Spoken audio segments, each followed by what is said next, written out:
नमस्कार दोस्तों, स्वागत है हमारे आपके अपने YouTube चैनल पर। आज हम कक्षा 10 के विज्ञान के इम्पोर्टेंट क्वेश्चन की बात करेंगे। यहाँ पर दिए गए कुछ इम्पोर्टेंट क्वेश्चन तैयार करे हैं मैंने। तो यहाँ पर पहला क्वेश्चन देखते हैं कि ऊष्माक्षेपी एवं ऊष्माशोषी अभिक्रियाएं क्या होती हैं, उनका अर्थ क्या होता है, उदाहरण देकर समझाइए। ये आपको ऊष्माक्षेपी और ऊष्माशोषी अभिक्रियाओं का डेफिनेशन देकर और उदाहरण सहित समझाना है, ठीक है। अब चलिए हम क्वेश्चन नंबर 2 की बात करते हैं, जिसमें दे रखा है श्वसन को ऊष्माक्षेपी अभिक्रिया क्यों कहते हैं, इसका वर्णन कीजिए। आप इन क्वेश्चनों को तैयार कर लोगे तो आपको बोर्ड में अच्छे खासे अंक पा सकते हो। क्वेश्चन नंबर 3 है, वियोजन अभिक्रिया को संयोजन अभिक्रिया के विपरीत क्यों कहा जाता है, इन अभिक्रियाओं के लिए समीकरण लिखिए। हाँ, आपको इसमें अभिक्रियाओं की डेफिनेशन देनी है, यानी परिभाषा लिखनी है, और इनकी समीकरण देके समझानी भी है। चलिए अब क्वेश्चन नंबर 4 की बात करेंगे। क्वेश्चन नंबर 4 में है अवक्षेपण अभिक्रिया के से आप क्या समझते हैं, उदाहरण देके समझाइए। आपको इसमें अवक्षेपण की परिभाषा लिख देनी है और उदाहरण देके समझा देना है। चलिए हम क्वेश्चन नंबर 5 की बात करेंगे, जिसमें दे रखा है कि लोहे की वस्तु पर हम पेंट क्यों करते हैं, लोहे की वस्तु पर हम पेंट क्यों करते हैं। ये भी बोर्ड में अधिकतर क्वेश्चन पूछा जाता है, तो आप इन क्वेश्चनों को तैयार करके जाइएगा। क्वेश्चन नंबर 6 की बात करते हैं कि निम्नलिखित पदों का वर्णन कीजिए और प्रत्येक का उदाहरण दीजिए। पहला है संक्षारण, आपको इसमें एक संक्षारण की डेफिनेशन देनी है और इसका एक उदाहरण देके समझाना है। और दूसरा है गंधिता, आपको ये दोनों डेफिनेशन देकर एक एक उदाहरण देके समझाना है। चलिए अब क्वेश्चन नंबर 7 की बात करते हैं, जिसमें दे रखा है अम्ल, क्षारक और लवण क्या क्या होते हैं। आपको इनकी परिभाषा लिखकर हेडिंग डालकर, पहले इसकी हेडिंग लिख डाले हुए, फिर इसकी, और उसके बाद प्रत्येक का उदाहरण देकर समझाना है। चलिए अब क्वेश्चन नंबर 8 की बात करते हैं। प्रश्न संख्या 8 जो है वो सी कैल्शियम ऑक्सीक्लोराइड का यौगिक प्रचलित नाम क्या है। आपको इसका जो प्रचलित नाम है वो लिखना है। प्रश्न संख्या 9 पर आते हैं। प्रश्न संख्या 9 में दे रखा है कि प्लास्टर ऑफ पेरिस की जल के साथ अभिक्रिया के लिए समीकरण लिखिए। आपको प्लास्टर ऑफ पेरिस को जल के साथ रिएक्शन करके आपको एक समीकरण लिखनी है। प्रश्न संख्या 10 की बात करते हैं, जिसमें दे रखा है उदासीनीकरण अभिक्रिया क्या होती हैं, इसके 2 उदाहरण दीजिए। चलिए अब क्वेश्चन नंबर 11 की बात करते हैं, जिसमें क्वेश्चन नंबर 11 में दे रखा है कि धोने का सोडा एवं बेकिंग सोडा के 2 प्रमुख उपयोग बताइए। आपको ये क्वेश्चन भी तैयार करके जाना है।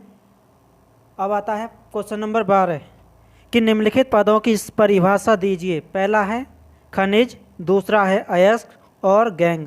आपको हेडिंग डाल के इनकी परिभाषा लिख के आनी है पेपर में, ठीक है। अब क्वेश्चन नंबर 13 की बात करते हैं। क्वेश्चन नंबर 13 में दे रखा है कि 2 धातुओं के नाम बताइए जो प्रकृति में मुक्त अवस्था में पाई जाती हैं। चलिए अब क्वेश्चन नंबर 14 में क्या दे रखा देखते हैं। क्वेश्चन नंबर 14 है कि मिश्र धातु क्या होती हैं। आप इन क्वेश्चनों को एक बार पढ़कर जाइए। क्वेश्चन नंबर 15 जो दे रखा है, लोहे को जंग बचाने के लिए 2 तरीके बताइए। क्वेश्चन नंबर 16 की बात करते हैं, उभयधर्मी ऑक्साइड क्या होते हैं, 2 उभयधर्मी ऑक्साइडों के उदाहरण दीजिए। और चलिए अब क्वेश्चन नंबर 17 की बात करते हैं। क्वेश्चन नंबर 17 है हाइड्रोजनीकरण क्या है और इसका औद्योगिक अनुप्रयोग क्या है। इसकी परिभाषा लिखनी है और इसको औद्योगिक अनुप्रयोग में कैसे लाया जाता है, ये बताना है हमें। ठीक है, अब चलिए क्वेश्चन नंबर 18 की बात करते हैं कि साबुन की सफाई प्रक्रिया की कार्यविधि को समझाइए। आपको इसमें साबुन की सफाई की प्रक्रिया जो भी होती है उसे समझानी है। चलिए क्वेश्चन नंबर 19 की बात करते हैं, जिसमें दे रखा है कि समजातीय श्रेणी क्या होती हैं और उनको उदाहरण देकर समझाइए।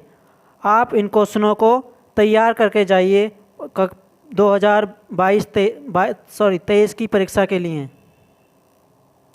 चलिए अब क्वेश्चन नंबर 20 की बात करते हैं, जिसमें डायबेराइन का वर्गीकरण की सीमा क्या है।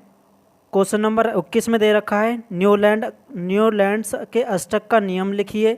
क्वेश्चन नंबर 22 दे रखा है मेंडेलीफ ने अपनी आवर्त सारणी तैयार करने के लिए कौन सा मापदंड अपनाया। अब क्वेश्चन नंबर 23 की बात करते हैं, जिसमें दे रखा है आधुनिक आवर्त नियम लिखिए। चलिए अब क्वेश्चन नंबर 25 की बात करते हैं, जिसमें संतृप्त और असंतृप्त हाइड्रोकार्बन को उदाहरणों द्वारा समझाइए। इसमें हमें संतृप्त और असंतृप्त हाइड्रोकार्बनों को उदाहरण देकर समझाना है। क्वेश्चन नंबर 6 की बात करते हैं, जो वेरी वेरी इंपॉर्टेंट है, आप इसे तैयार करके जाइए। क्वेश्चन नंबर 26 जो दे रखा है प्लास्टर ऑफ पेरिस का निर्माण की विधि और उसके रासायनिक गुण और उसका उपयोग लिखना है। क्वेश्चन नंबर 27 जो है ये भी वेरी वेरी इंपॉर्टेंट क्वेश्चन है, आप इसको तैयार करके जाइए। ब्लीचिंग पाउडर का निर्माण और रासायनिक गुणधर्म तथा उसका उपयोग लिखिए। क्वेश्चन नंबर 28 जो दे रखा है वो भी इम्पोर्टेंट है। इसमें दे रखा है कि साबुनीकरण और मिसेल का वर्णन कीजिए।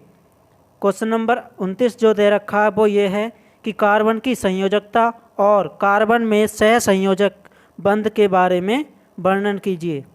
चलिए अब क्वेश्चन नंबर लास्ट की बात करते हैं, जो 30 दे रखा है, ये भी वेरी वेरी इंपॉर्टेंट क्वेश्चन है। ये क्वेश्चन है कार्बन की चतुसंयोजकता की प्रकृति पर टिप्पणी लिखिए।